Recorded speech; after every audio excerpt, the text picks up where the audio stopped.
Have you ever wondered what it would be like to relive a story of wilderness survival from history? Well, in this adventure, I want to get a small taste of what those old timers might have experienced who found themselves stranded in a hostile environment. For the next 4 days, I'll be walking along a remote coastline with no modern gear and only the kind of clothing and equipment an escaped convict from the 1800s might have. I start this walk with no food, no water, and only an animal's skin for sleeping, as I try to find my way to the nearest point of civilization, relying on old bushman skills to find food and make shelter to get through the cold nights. I'll dodge snakes, thunderstorms, and endure the mosquitoes, all while trying to dig deeper into some of the stories of survival from the past. In my country of Australia, European settlement first occurred along the wild coastlines of the south, with the British Crown sending convicts out to what was the world's largest open-air jail. No prison walls were needed, with the vast open ocean on one side and the often unfamiliar, strange and hostile bush on the other. But some convicts longed for liberty, and so our history is full of examples of harsh wilderness survival by prisoners who thought they might just have a chance and gambled with their lives by escaping into the bush. I'm intrigued by what it might have been like for them, so I set off to discover more. G'day everyone, welcome back to another video, and I am currently here near Malakuta. I've just been dropped off by a bloke called Alistair, who's a Patreon member. He was camping in the area and offered to drop me off at the start of this walk. And so for this trip, I wanted to go as an escaped convict on the run, or a shipwrecked convict on the run, with the kind of gear in the early 1800s, 1830s, and yeah, walk for 25 to 30 kilometers, trying to source my own water, my own food, my own shelter. I'm here at Shipwreck Creek, and this has got a lot bit of history, and there's a story that inspired me. Now, in 1837, the schooner called Ska, it was an ex-slaver, came a wreck at the beach here, and 13 survivors made it to the beach, and over the next 5 days, they had to walk all the way to Twofold Bay, which is near modern-day Eden. There was a whaling settlement there back in the day.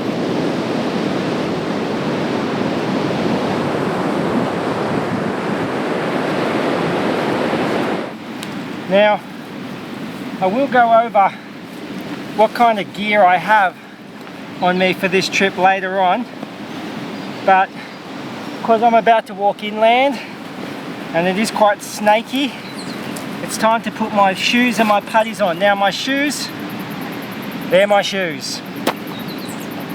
Early 1800s style shoes that a convict could have worn.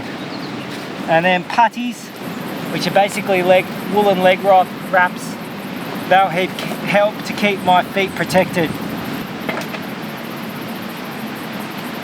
Alright, so I'm just walking along. There's a little track.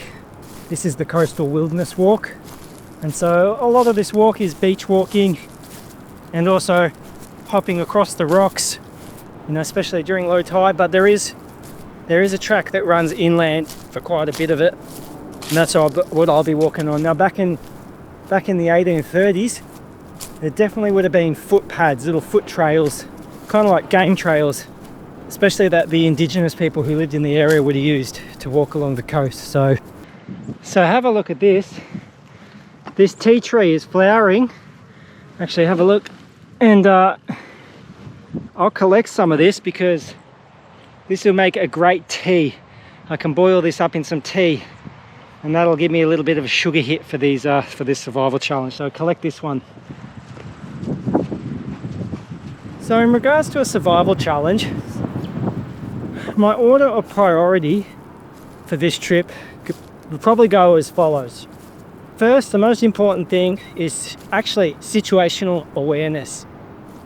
It is spring, so snakes are out. I really got to watch out for snakes. Also, this walk has quite a few crossings across the rocks, across the cliffs on the ocean. So I've got to watch my footing very carefully. I don't want to slip, especially with these shoes that I'm wearing. They're not very grippy. So situational awareness is probably number one. Number two is water. 4 days. You don't want to go 4 days without water. They say 3 days is the max really you can go. You could probably go 4, but you're going to be in a delirious state. So I want water. Third priority, shelter. Now, could possibly rain over the next 4 days at some point. It's windy, and at night time it can get down to about 10 degrees. So I really want to make sure I have a good shelter to get through the night. Fourth priority will be fire.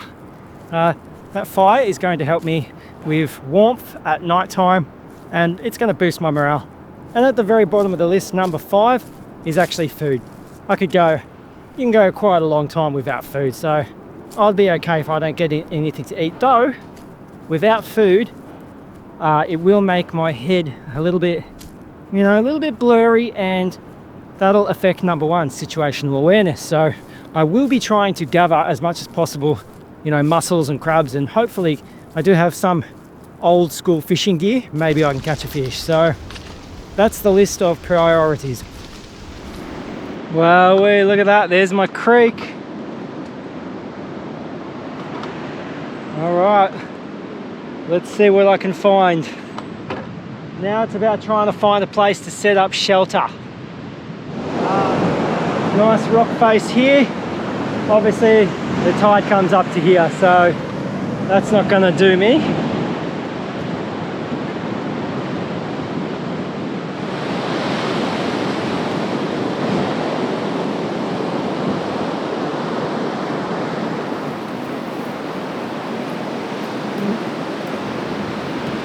Obviously, this is an established campground for campers.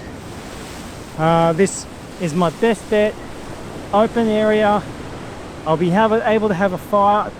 Plenty of things to build a little shelter with dried wood and stuff like that, because I can't cut down trees when building a shelter because we're in national park, but I can use dead wood. And I do have one oilskin tarp, a very small one, but enough to tuck in. So this is our best bet. I'm going to just take a breather, scope it out, think about where my best bet is to set up a shelter for tonight. Nice, looks like there's a creek that runs here, so that's my fresh water sorted.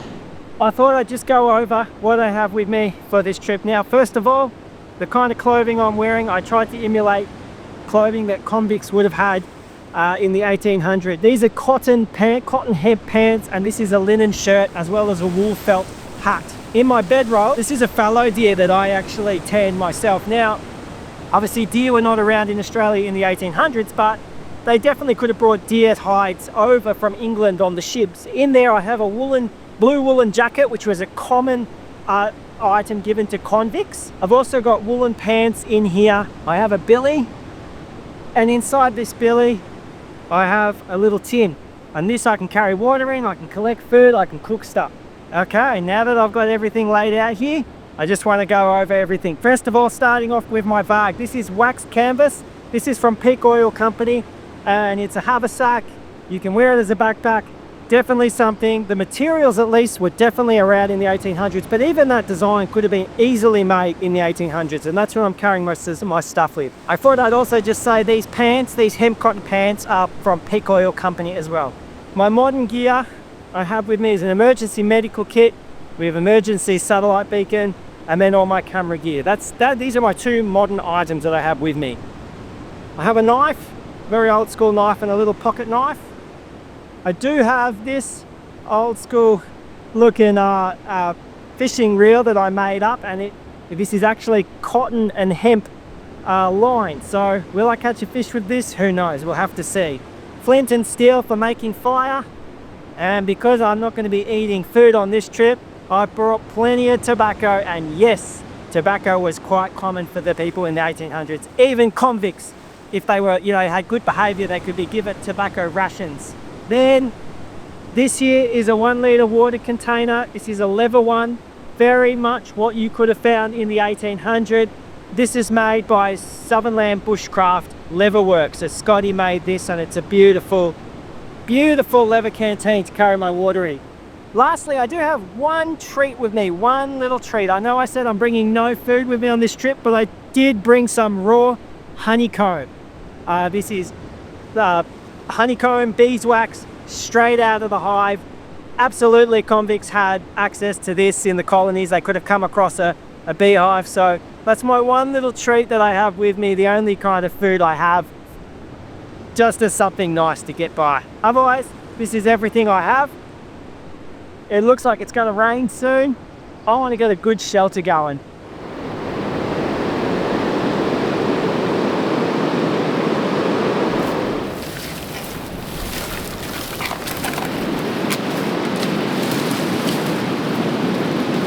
Now I did bring with me an oilskin tarp, and this is the I think it's called the Rankin tarp from Jack Stillman.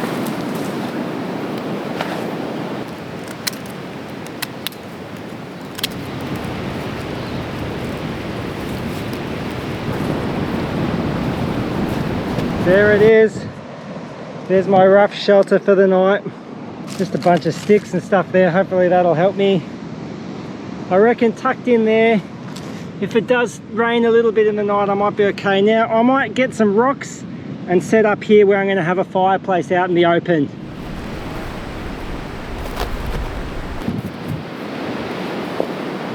The idea with this fire pit is that I'll just make a little one. It won't be a big fire, but I have the ability to make a kind of roof, so if it does rain, the fire can stay a little bit dry.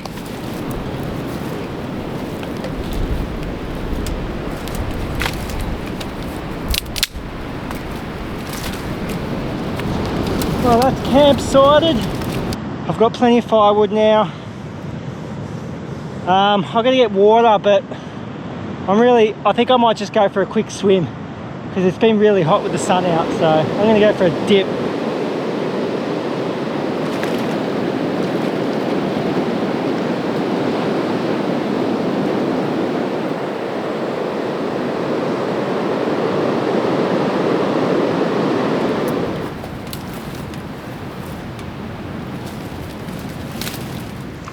Look, there's a flowing creek. Looks pretty manky.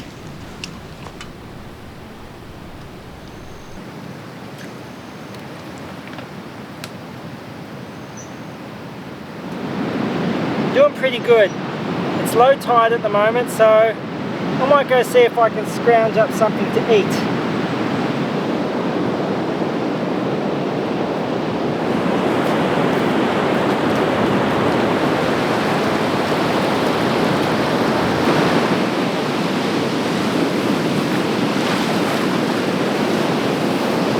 I'm looking for mussels. There's quite a few here. They're not very big though. I'll take a few, but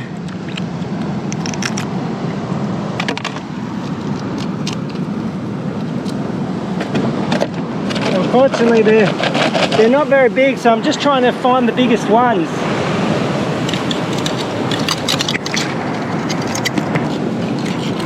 Got him. There's a nice crab.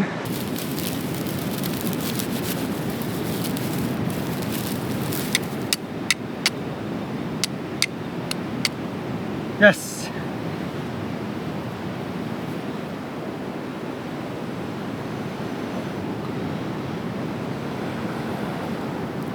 Yes. Woohoo.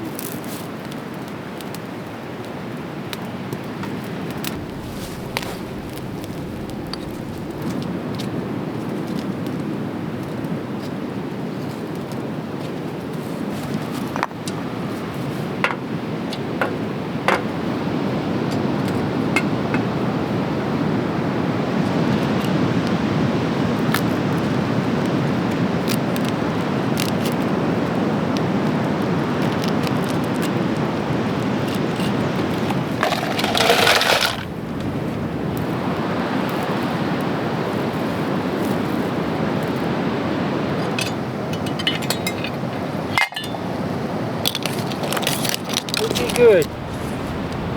Oh.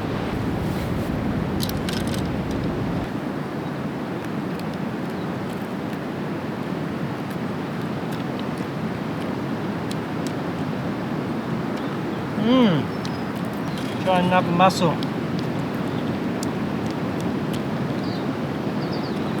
That's the meat inside it. That there. But it's enough to satisfy. If I can keep going like this, for the rest of the trip, it'll be a breeze. It's warming up, so I'll put my little tea tree leaves in there.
Well, I started off this trip yesterday doing really well. Food, water, shelter, fire, everything like that. But this morning is a bit of a blunder. I've just tipped over my tobacco tin and lost about half my tobacco in the sand. Yeah. And then last night, I was sleeping with my big long knife next to me and I cannot find it anywhere. I don't think I threw it in the fire accidentally when I was putting sticks in and stoking the fire all night. The only other thing I can think of is that it has a cowhide leather sheath, and little rats and stuff sometimes do like to chew leather. So did it take it in the night? Now my good long knife, which is good for crabs and stuff like that, is gone. I do have one pocket knife left. Funny, yesterday when I was packing, I almost didn't pack this little pocket knife. I'm like, oh, I've got my long sheath, but as the old saying goes, one knife is no knife. Two knives is one knife. Now, I thought I'd just explain what I'm doing for water purification. I am just using little iodine tablets, 1 tablet per 1 litre. Now, yes, of course, this is a modern day luxury. This was not around in the 1800s, clearly.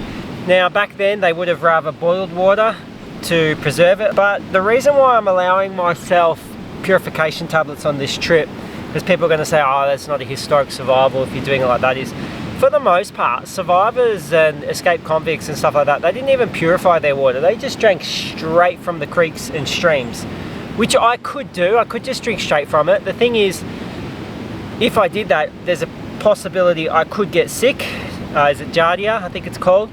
Now, that sickness, that parasite is not going to make me feel sick while I'm on this trip for the next, you know, I've got 3 days left. But it's going to hit me when I'm back home in civilization. And to be frank, I just can't afford to get sick and having a week off being really sick when I get home. I've got stuff to do, I've got to work. So that's why I'm allowing myself purification tablets for this trip. Again, not as a survival thing for this actual next 4 days, but really just a precaution for the days ahead when I get home.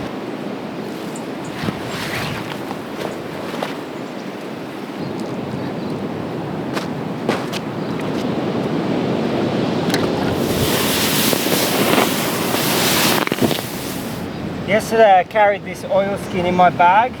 Today I'm going to fold it up and carry it like this, just to keep my nice woolens nice and dry.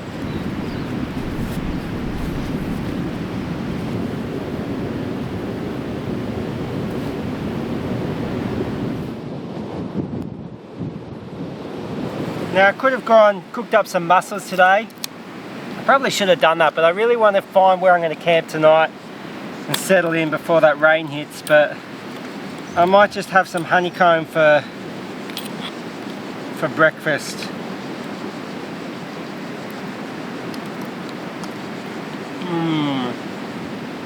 I don't want to have too much because I want to save it for when I'm feeling really weak on the last few days.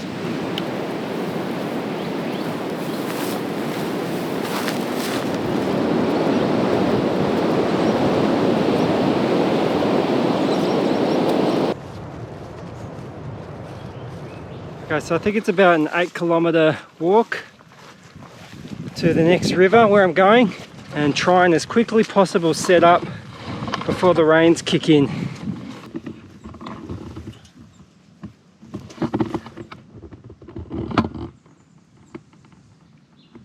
These are the big bad boys you've got to watch out for. Look at him. Situational awareness. As I said, situational awareness. Watch where I'm putting my feet. Woo! The track has literally become a swamp that I'm walking through. This is not easy going, that's for sure. With Australian snakes, they kind of glisten, so I'm just watching where I'm walking constantly, and you kind of can see it from a little bit away. You'll see this kind of black shimmering glistening thing in the grass, and then you know, yep, that's a red belly. There's another one.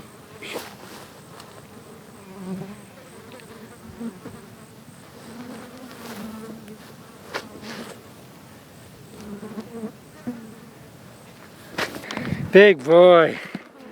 See the way he raised himself up like that? It's spooky when they do that. Woo! Okay, looks like I've made it to the Benador River.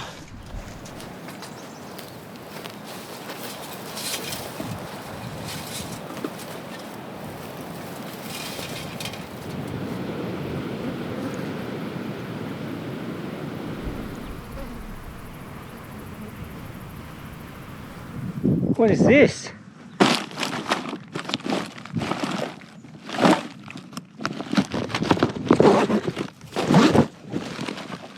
Yeah, rubbish. Might be able to find some stuff in here that's usable. Emergency provisions. Biscuits. They smell gross. I won't eat them. What's this? Reflector.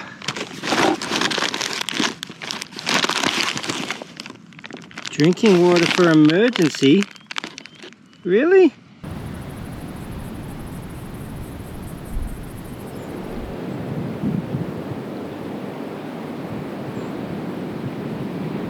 That looks so beautiful. This is obviously the campground. It's pretty exposed. Not the best for setting up a shelter if it rains tonight. I'm gonna need to look for rope.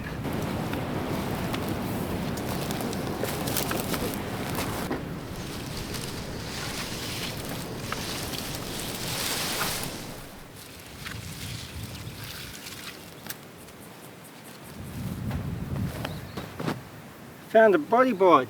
I found like a little skimboard, surfboard. I'll use that as a bed.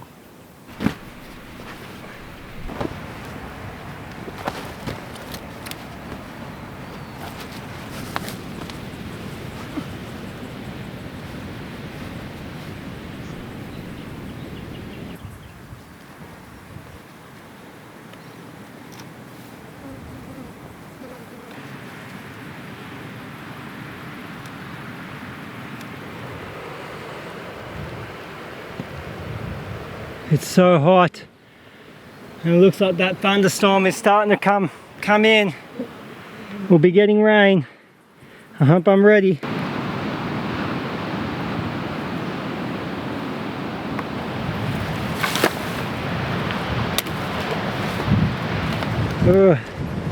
There is a decent storm coming. Here's to hoping my shelter holds up all right.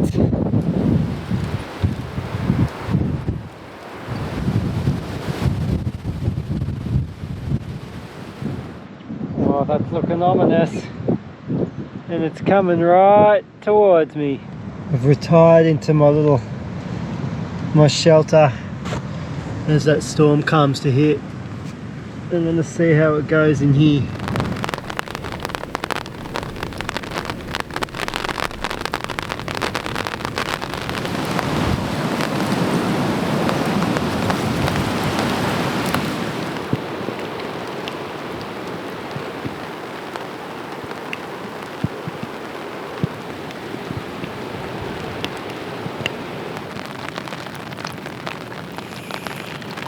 Well, a decent drizzle has kind of set in. Now, while I'm here, I thought I'd just tell you a bit of a story. A story that inspired this trip. Now, in 1839, there were 8 convicts in the penal settlement of Port Arthur, and they managed to escape.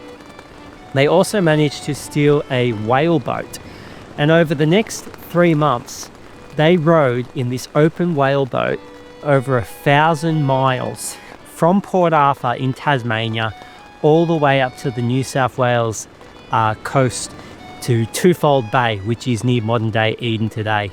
And Twofold Bay had a pretty large and historic whaling settlement at the time. Now, if you look at the original map of the route that the convicts took, you see that they hit the Gippsland coastline roughly right about where I'm doing this trip. And so this really inspired me. Imagine being those men in that open whaleboat and hitting this remote, wild coastline. Now, there were 8 of them, so I came up with this whole idea. What if they got into a bit of a blue, a bit of a tiff, a bit of a mutiny, and maybe they didn't quite like the one who was leading them and they left him stranded on the coastline? What would he do? How would he be able to survive? And that is the situation that I'm putting myself in with the kind of gear that you'd have around in 1839. Now, a lot of convicts actually made their escape by joining whaling settlements and sealing settlements, which is obviously what they were aiming for at Twofold Bay. And it was a kind of no questions asked from the whaling settlements. If you're a hard worker, they'd let you in and they wouldn't dob you into the authorities. Unfortunately, for these 8 convicts, they all got captured at Twofold Bay and sent back to the penal settlement.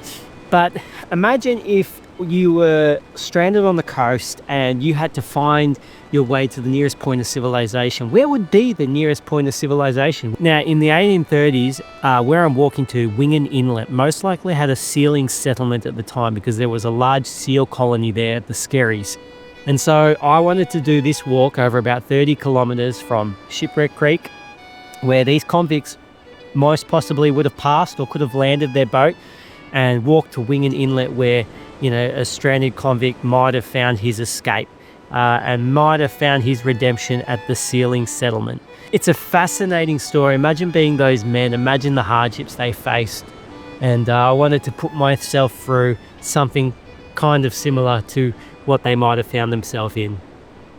Fair bit of fresh water.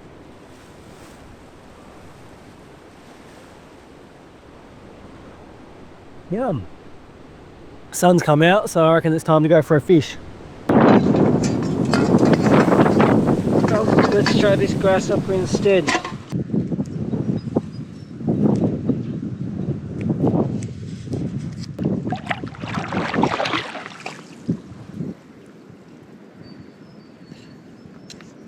They're biting. Well, that's a good sign. There's bream in there and they'll bite it. They'll bite this hook. So I reckon I'll try and get a bunch of crabs and I might be on for a bream.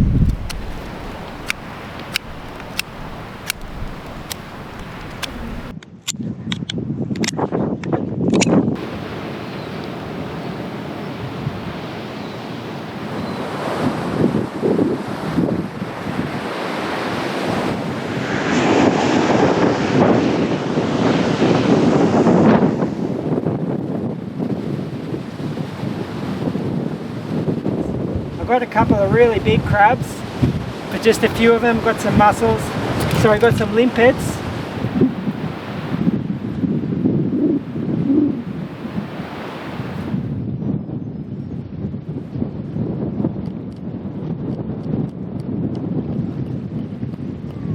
Oh, they're well and truly going for it, but I reckon they've taken the crab.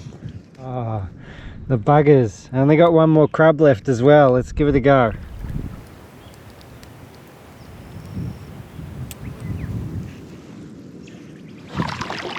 Nice cast. Yes. Yes. Yes.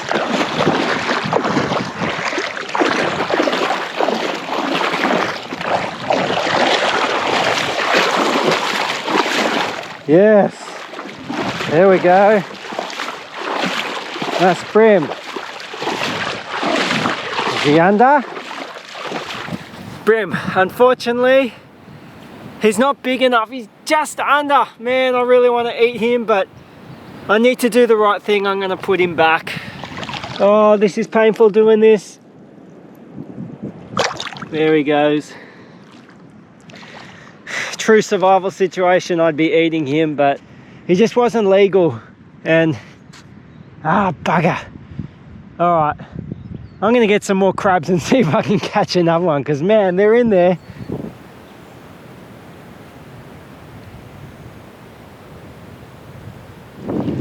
Well, my camera's gonna get wet.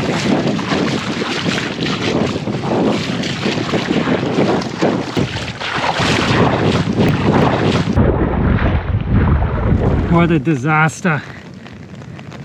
How things just go from having a great time to stuffing up.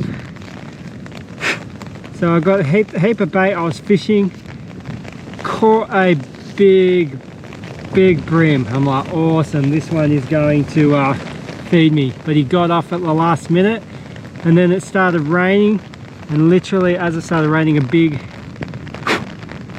gust of wind blew my camera, and the camera was sitting on the edge of the sandbank, and it went into the water. I don't feel like it went fully in, just the lens. So I haven't tested it, turned it on yet to test it. Well, feeling a bit down. Tried to turn on my camera and it's carked it. It's a $3,000 camera. It's my fault. It's my fault. I should have seen those storm clouds rolling in and knew it was going to be windy and put my camera somewhere safe. Stupid. Yeah, that's going to set me back for filmmaking for the channel for a bit, that's for sure. I mean, I'll film the rest of the trip on the GoPro. What a downer. That's a problem when you take out expensive cameras on trips like this. This is bound to happen. Well, it's blue skies. Oh, look at that. A rainbow. That's beautiful. Oh, well, that's nice after that disappointing ruining my camera. What if I get a beautiful rainbow?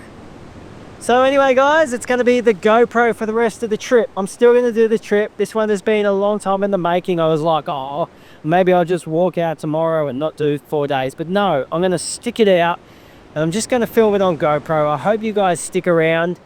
I'm going to do my best to try and capture this adventure as much as I can. Now, I'm going to go back there. I'm going to try and catch a bloody fish because that fish put me in stripe. Let's see if I can do it this time.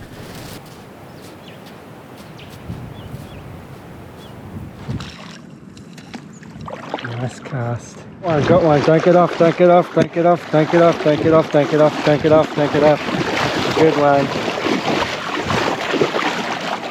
It's a good one. It's a bloody ripper one. Okay, well that makes up. That makes up for it, that's for sure. Look at that.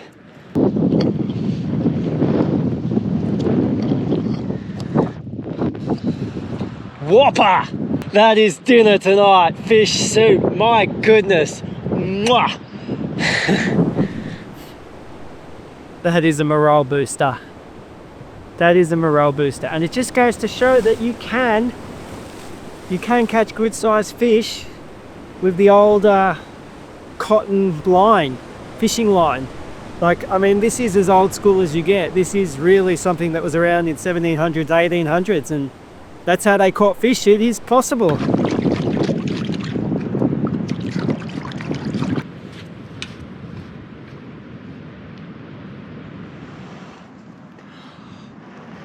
There we go. Got it.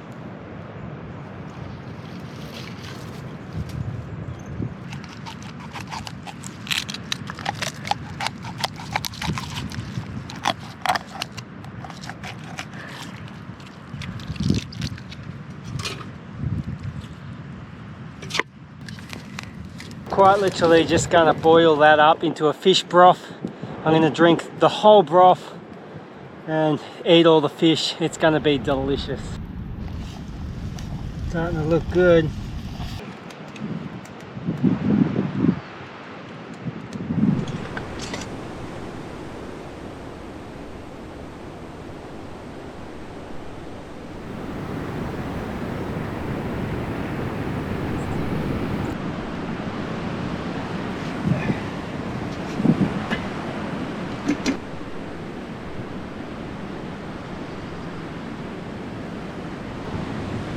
Look at that. Look at that. Oh, boom. Look. That's why you boil it when you're doing a survival challenge.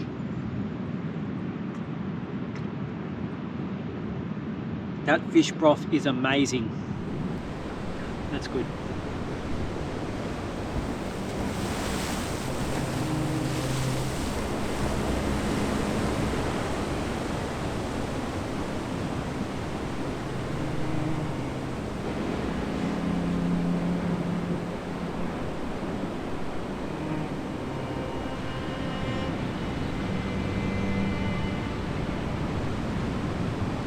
Well, the day has ended on a good note. I have to thank the Lord for my blessings.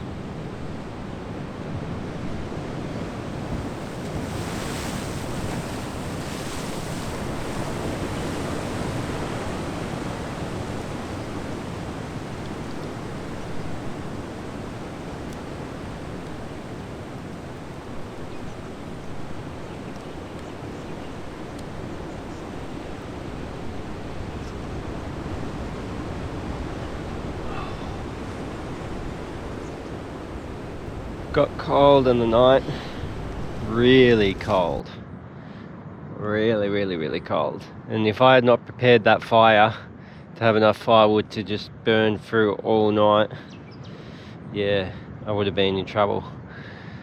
But good enough, I had lots of firewood, and so I brought that fire real close to me. Even I just saw, must have been a little too close there, but I just wanted to get that warmth because I was freezing, a lot more than the first night. My body's pretty sore. I've got all these aches and I've got all these cuts and stuff on my feet and my fingers and stuff that were really throbbing last night, so hopefully I really should take care of them and don't want them to get infected. Beautiful morning this morning. Gonna be a nice day. There's like no wind. Last night on sunset I saw a deer just walk across the beach there.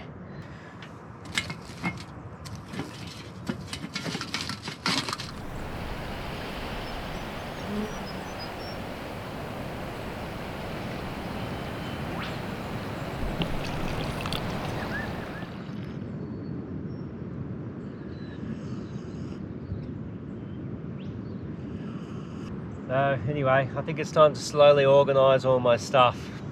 Now, I always use a PLB, the GME PLB. And this has been really handy just to have that peace of mind that if I set this off, it's going to be calling for emergency help. But this is the first trip that I've gone out and I've purchased a Zoleo. Now, I'm not sponsored at all.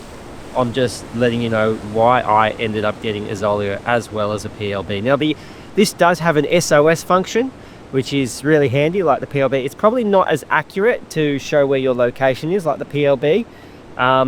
But what the Zoleo can do is it can connect to my phone on an app on my phone, and I can message people. I can message my wife, I can message my folks. Now, why that is really important to me is sometimes when I'm out here for 4 or 5 days, I have no idea what's going on at home. You know, what if something happened, emergency with my kids, and I wanted to finish up the trip quicker to get back to them? I have no way of knowing when I just have a PLB because there's no reception out here. So having a Zoleo, just that, you know, check in, I'm okay, and also to hear my wife that her and the kids are okay, it just gives me a real peace of mind to have this function. And also, you know, what if I got caught up and I was going to be a day late? If I wasn't able to communicate that to my people back at home, then they might start sending search and rescue out to me, and I don't want all those resources to be used up when I don't need it. So I ended up, especially for these really, really remote trips, and I'm gone for a few days, I bring both. And yeah, basically this just gives me a peace of mind. Look, people are going to say, oh, it's meant to be a historic survival trip. They wouldn't have had that back in the day. Well, of course. They didn't have modern cameras back in the day as well to film the whole experience. So this is just being responsible. I've got kids, I've got a family. I need to make sure I'm going to be okay. I need to make sure, you know, to know my kids are okay. And at the end of the day, it's also about, you know, not making it hard for search and rescue if something did happen to me, like being responsible. I've done search and rescues as well. Once I've done a search and rescue, and you see how much of the state's resources and money go into that. So if I can limit that as much as possible, I think that's the right, responsible thing to do.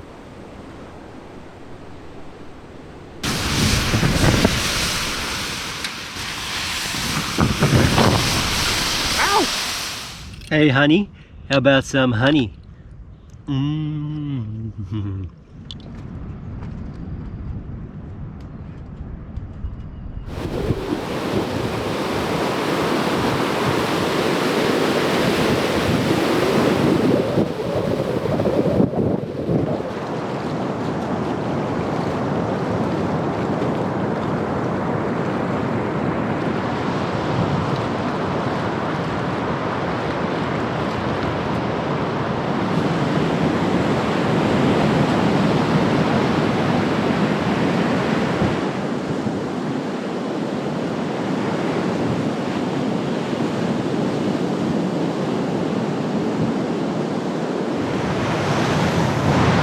I read that this section here can get really difficult in the high tide. Luckily it's low tide and it looks pretty easy. Oh, look at that. This is a cool cave. Oh look, we've got running water. We've got some fresh water. And look, you could probably sleep there. That's cool. Look at this. Fresh running water. Beautiful. I think I'm going to top up here.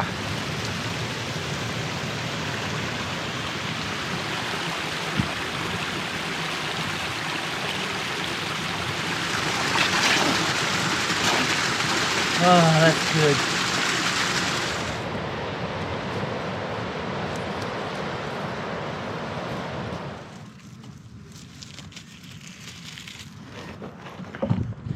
What a cool find that is.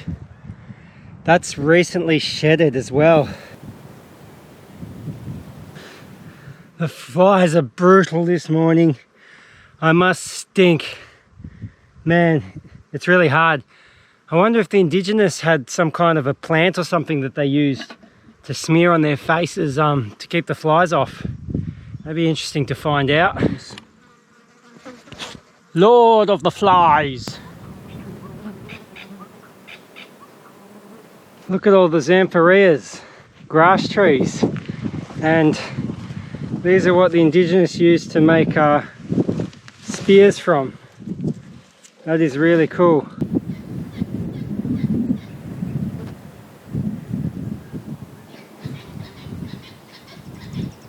The Red River Camp. Nice looking river.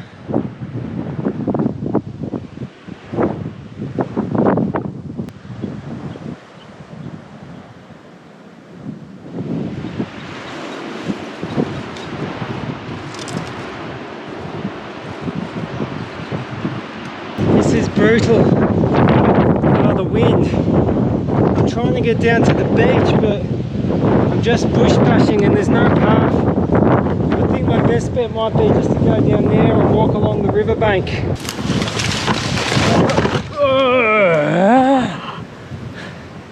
Okay. I got sand in my shoes.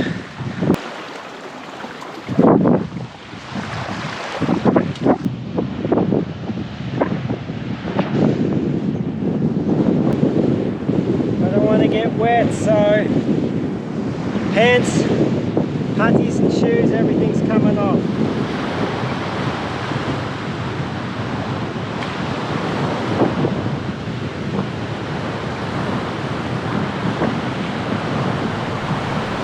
This place really is like an oasis. It's absolutely beautiful. And you could see why Indigenous people would frequent areas like this. You're protected from the ocean winds. You've got fresh water and then just an abundance of food in this area. You know, you go off the rocks there and you get shellfish and crabs, and then they'd find ways to trap or to spear fish. And yeah, it was the Bitterwald people who lived here in this area for many, many years. And I'm sure that an escaped convict or even, you know, settlers and stuff like that, explorers along the coast, they would have bumped into the Bitterwald people at some point, and kind of like the story of William Buckley, yeah, they could have fallen into one of the tribes and found help that way. I've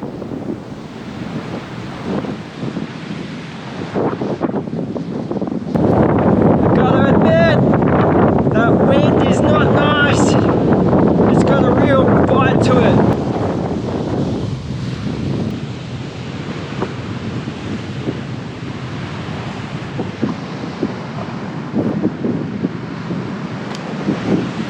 Dead red belly. I almost stepped on it and freaked out. Whoa, a snake, but no, he's a dead one. I'm smelling something pretty bad.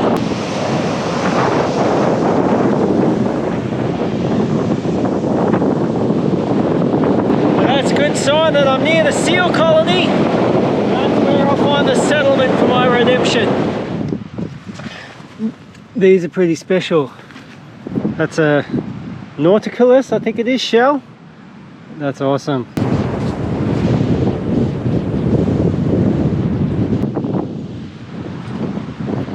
Honestly, this is probably my best bet to get out of that wind. And then on the beach there at low tide, I'm sure I'll be able to find some mussels. I got fresh water here.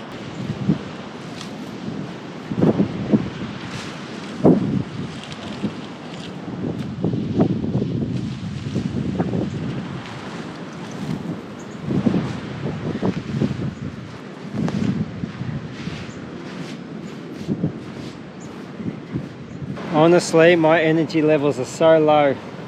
Just building that dicky little thing has taken it out of me. But hey, look, I found a saucepan, a little pot.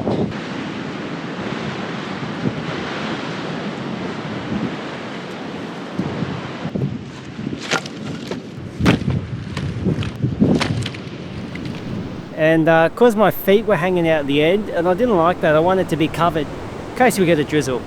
I found a shirt. I found a shirt on the beach. It's a Joshua Tree shirt. So I thought, oh, I'll extend it and make a little pumpy, a little gunya. Ready for my last night, and then for my big walkout tomorrow.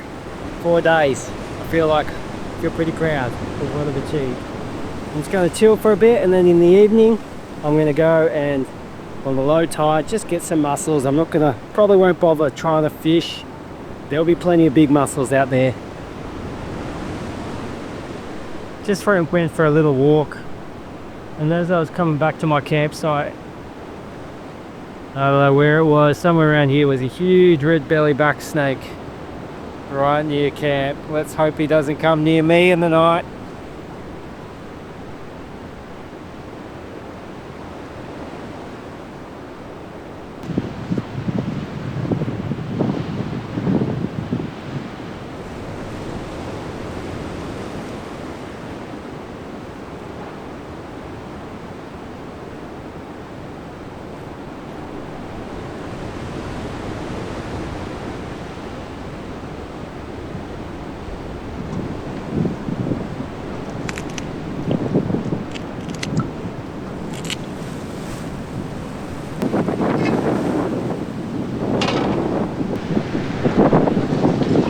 Oh, ho, ho, ho.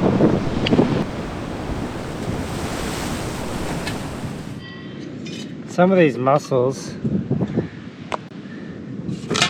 there's a few big ones in here.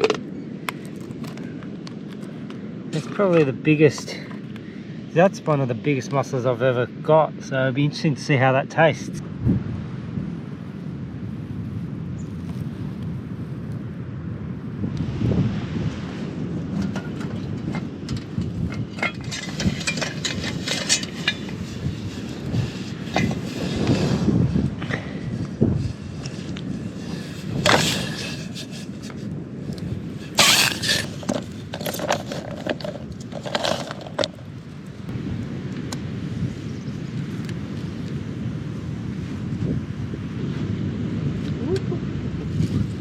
Okay.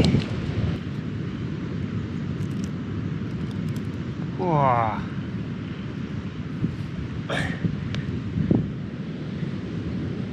Delicious.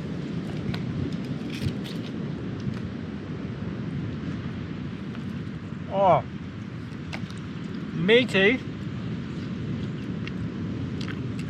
Wow. That's good.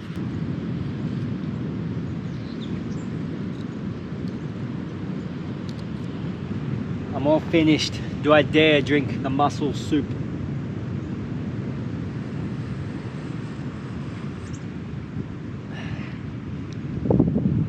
Not as nice as the fish broth.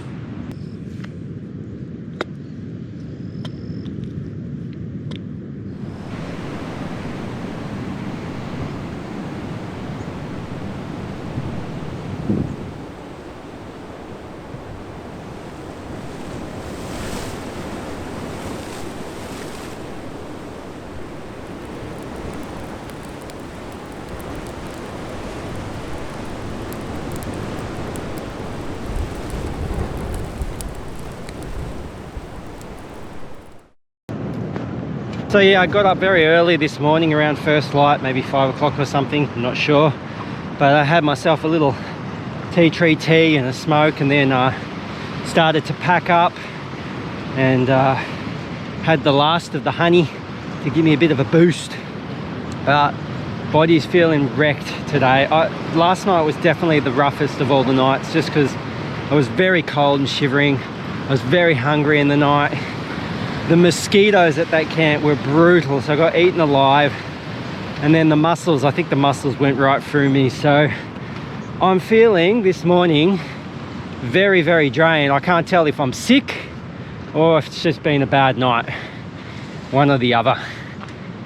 But you know what, that's how it is, and we're pushing on to Wingen Inlet today. Got a bit of a walk ahead of me.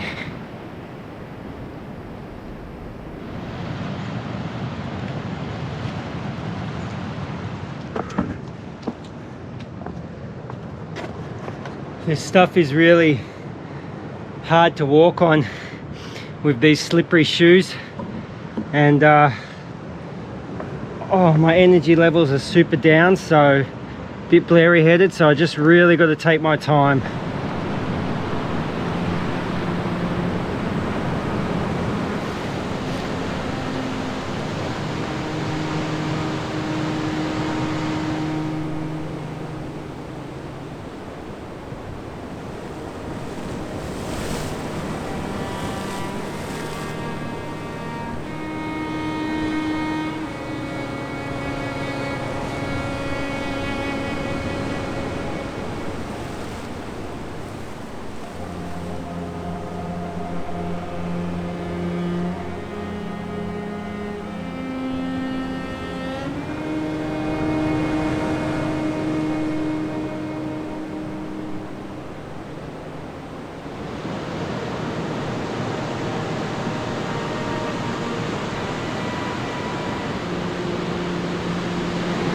You won't be able to see it because it's the GoPro, but there's a seal swimming along next to me out there.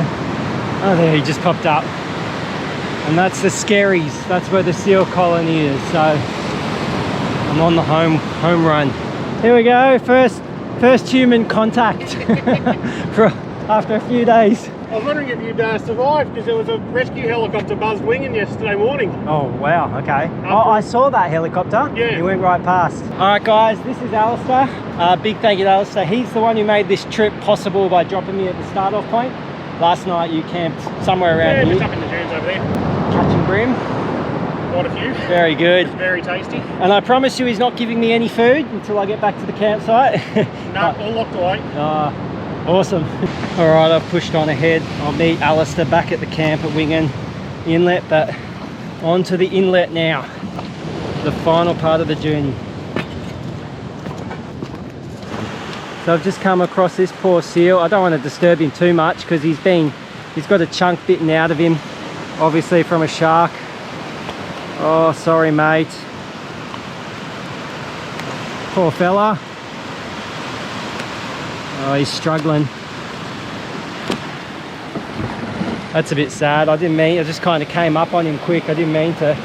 Otherwise I would have left him be, but you could see on the side of him he had a fair chunk getting out of him.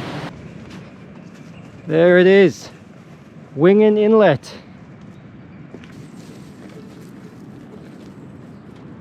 Wingen Inlet holds significance in early European history in this country. There is evidence that James Cook recorded the existence of landmarks like an inlet on his charts while he first came into contact with the Australian continent at what is thought to be the nearby Point Hicks in 1770. This would be the first sighting of the east coast of Australia by Europeans. And then in 1798, George Bass famously lost his anchor near Wingen Inlet during one of his voyages in a whaleboat to map the southern coastline around Australia. He named the beach next to the inlet as Fly Cove. Until today, the place has remained a wilderness, retaining its remoteness and solitude. I've timed it really well. It's like almost dead low tide, so... Oh, hang on. I spoke too soon. Everything's wet. Oh well. Made it! Wingen Inlet!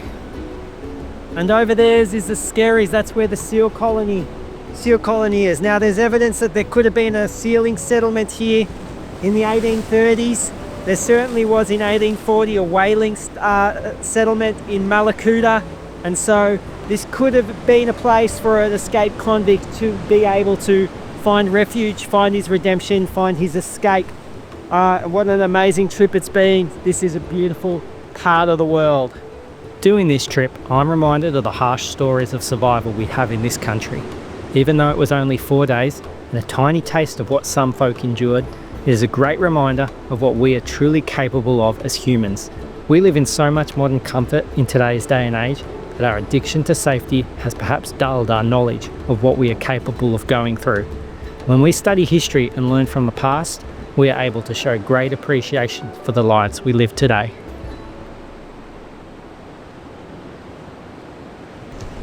And there it is, my trusty steed, ready to bring me back to the 21st century. And there's Alistair, you took the easy way on the kayak. It's a little bit of work, yeah.